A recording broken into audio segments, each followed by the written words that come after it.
لبيك لبيك لا شريك لك لبيك إن الحمد والنعمة لك والملك لا شريك لك. Assalamualaikum warahmatullahi wabarakatuh. Para pemirsa, selamat berjumpa kembali di channel Zamilha di Hari Raya Idul Adha 1446 Hijriah atau tahun 2025. Para pemirsa, setelah jamaah haji selesai melaksanakan prosesi wukuf di Arafah tadi malam melanjutkan perjalanan menuju Muzdalifah dengan dua skema, yakni murur dan reguler. Yang reguler ini tetap mabit di Muzdalifah. Kemudian paginya tanggal 10 Dzulhijjah tadi pagi bergerak menuju Mina untuk melaksanakan lontar jumroh Aqobah dengan 7 batu kerikil. Lontar jumroh Aqobah ini merupakan simbol melempar pada setan dan menolak godaan. Melontar jumroh ini merupakan bagian dari peringatan terhadap kisah Nabi Ibrahim yang menolak godaan setan. Setelah melontar jumroh Aqobah, jamaah melakukan tahallul, yakni tahallul awal dengan mencukur atau memotong sebagian rambut sebagai tanda berakhirnya larangan ihram. Setelah tahallul awal, jamaah haji boleh melakukan hal-hal yang sebelumnya dilarang pada saat ihram, kecuali menikah, berjumbuh dengan syahwat, dan berhubungan suami istri. Karena tahun ini skema tanazul gagal dilaksanakan, maka setelah tahallul awal, jamaah kembali ke Mina untuk mabit atau bermalam selama hari tasyrik. Selama mabit di Mina, jamaah haji melaksanakan wajib haji, yakni melontar jumroh ula, jumroh wusta, dan jumroh kubro atau jumroh Aqobah setiap hari, yang masing-masing lemparannya 7 kali. Lontar jumroh Aqobah merupakan wajib haji, maka jamaah yang meninggalkan melontar jumroh maka ia wajib membayar dam.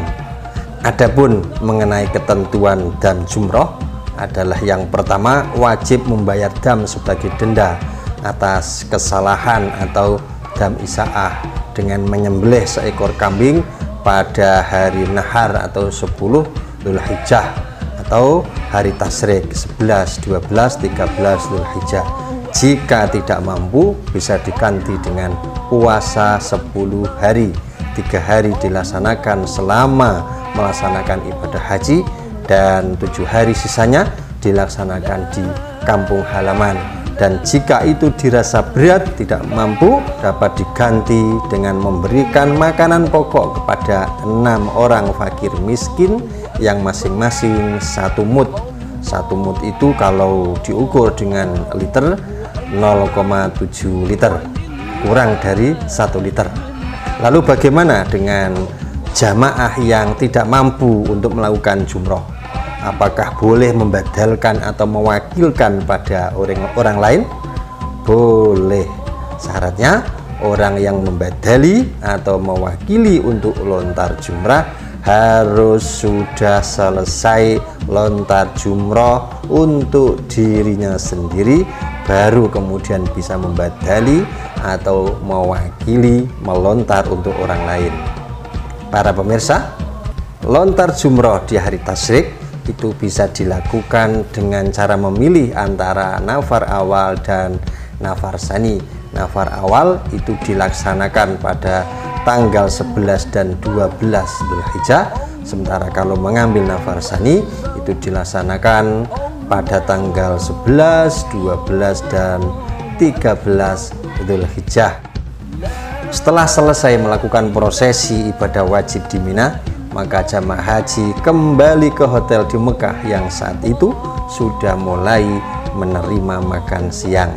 Ingat, istirahatlah dulu, baru kemudian melaksanakan tawaf ifadah yang merupakan rukun haji. Tawaf ifadah dilaksanakan di Masjidil Haram dengan cara mengelilingi Ka'bah 7 kali. kemudian dilanjutkan dengan sa'i yang juga merupakan rukun haji. Sa'i dilakukan dengan berlari-lari kecil 7 kali bolak-balik antara Bukit Sofa dan Marwah, mulai dari Bukit Sofa dan berakhir di Bukit Marwah yang jaraknya sekitar 450 meter. Setelah sa'i diselesaikan, tahapan berikutnya adalah tahallul sani atau tahallul kedua, yang ini merupakan akhir dari tahapan rukun haji. Pada tahap ini jamaah haji telah menyelesaikan 3 ritual utama, yakni melontar jumrah aqabah, tawaf ifadah, dan sa'i. Dengan mencapai tahap tahallul sani ini, jamaah haji telah bebas dari semua larangan ihram, termasuk berhubungan suami istri.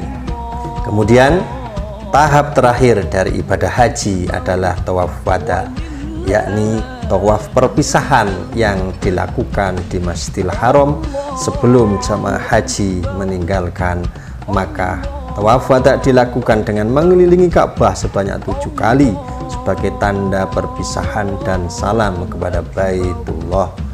Itulah rangkaian urutan ibadah haji yang menjadi rukun dan wajib haji.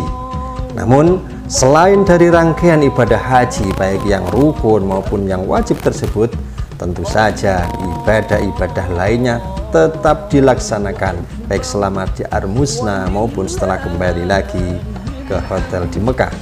Yang pertama, sholat maghrib dan isya pada malam 10 Dzulhijjah dilakukan dengan jamak qashar dengan alasan mengikuti praktek Nabi lin nusuk.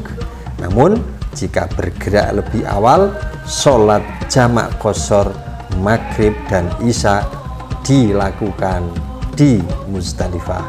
Kemudian yang kedua, sholat 5 waktu di Mina, sebagaimana praktek yang dilakukan oleh Rasulullah, itu tidak di jamak qashar.